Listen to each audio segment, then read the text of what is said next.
जल की गुणवत्ता के बारे में भी प्रश्न खड़े करने के प्रयास हुए। याद रखना 2013 में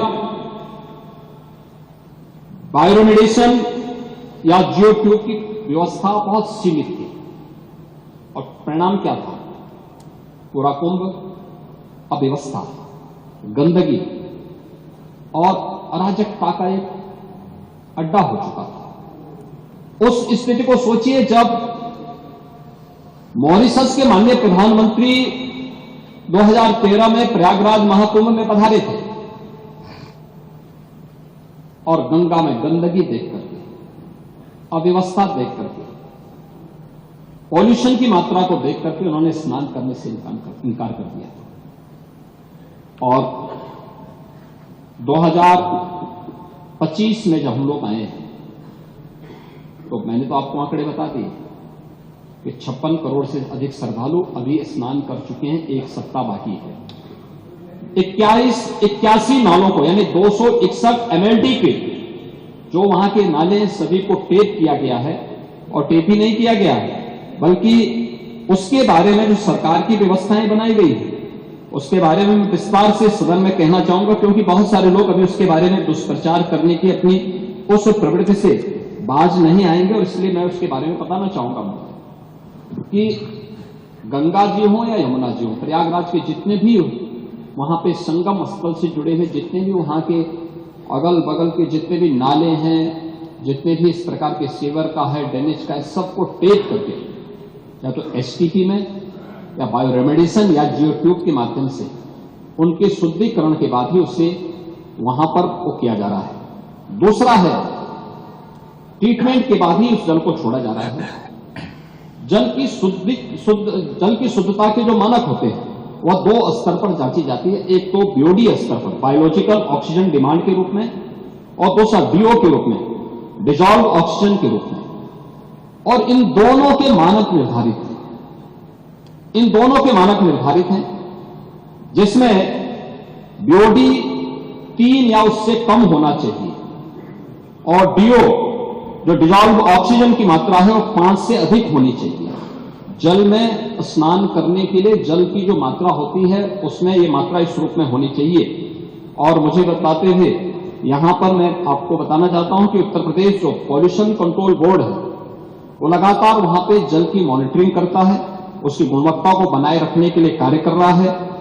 और आज की जो उनकी रिपोर्ट है संगम की, कि संगम और उसके आगे पीछे जो बीओडी है वो 3 या उससे कम है, और डिजॉल्व ऑक्सीजन की मात्रा ये 8 और 9 से अधिक पाई जा रही है। यानी संगम का जल स्नान करने लायक भी है और आचमन करने लायक भी है। जो लोग इसका दुष्प्रचार कर रहे हैं वे उन सबको इस बात को देखना चाहिए। एक समाचार पत्रों में एक न्यूज जो देखने को मिली, मैं भी देख रहा था, पुरानी न्यूज है, एनजीटी के माध्यम से, एनजीटी का नाम लेकर के दिया गया है, किसी ने दिया है, जिसमें उन्होंने कहा है कि फीकल कोलिफॉर्म की उसमें उन्होंने चर्चा की।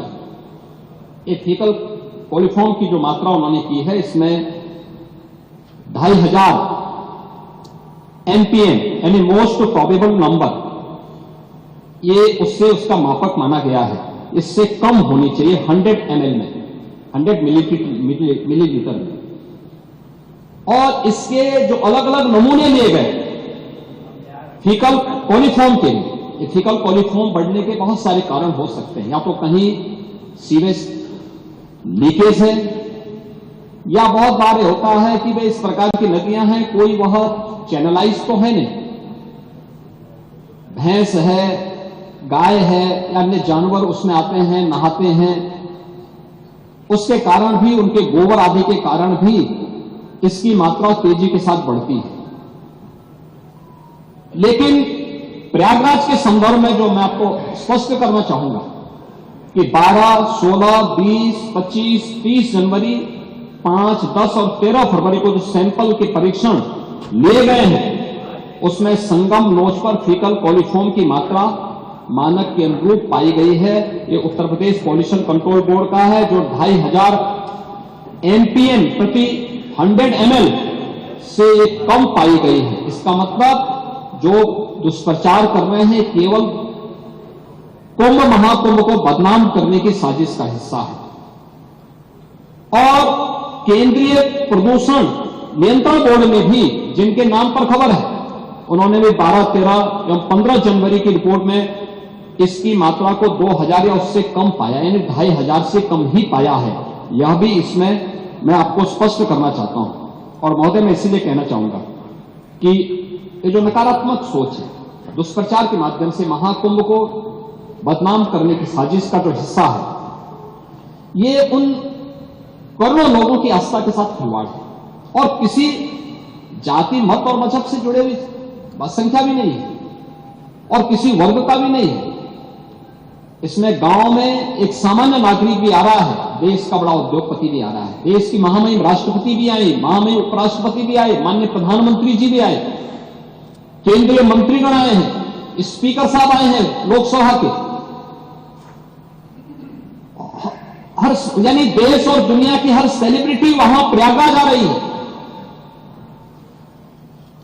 उच्चतम न्यायालय के माननीय न्यायाधीश हो या हाईकोर्ट, तमाम उच्च न्यायालयों के माननीय न्यायाधीशों की संख्या, समाज का हर तबका प्रयागराज के लिए उमड़ रहा है, हर व्यक्ति आ रहा है।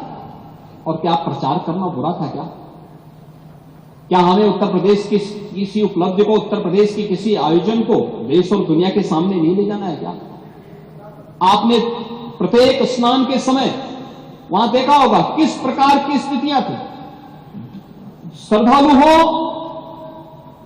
या फिर पर्यटक हो, देशी हो या विदेशी पर्यटक हो, जो एक बार कुंभ में डुबकी लगाया और भूरी भूरी प्रशंसा किया, व्यवस्था की प्रशंसा किया, जल की प्रशंसा किया, आयोजन की प्रशंसा किया, एकात्मता की प्रशंसा किया।